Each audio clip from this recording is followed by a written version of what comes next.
In this guide, I'm going to show you how to find Horizon Promo, which is the list of cars to photograph here in Forza Horizon 6. Before we do get into this guide, make sure to like the video and subscribe to the channel with all notifications on. It really does help with the channel and it lets us know that you want more content like this.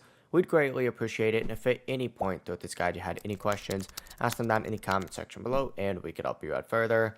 I'm going to be doing my best to reply to every single comment down there. Now, first things first, what you need to do is go to the campaign tab. You could just pause your game in order to do this, and then you need to select the collection journal right here. So tab over to campaign, select collection journal, and in this section, you need to open up the Horizon Festival section, just like so, and scroll down, and on this section, you're looking for a little like camera icon.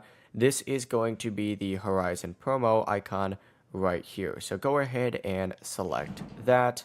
And this is the list of every car that you need to photograph for the Horizon promo. You can see which cars you've already taken pictures of and which ones are still missing. You can also browse by the manufacturer and change the sorting to show unfinished cars first or use the default order. That is how you can find the Horizon promo here in Forza Horizon 6. If you guys had any questions, ask them down in the comment section below and we could help you out further. I'm going to be doing my best to reply to every single comment down there. Before you do leave this guide, make sure to like the video and subscribe to the channel with all notifications on. It really does help us out and it lets us know that you want more content like this. We'd greatly appreciate it. Have a great rest of your day though. Peace.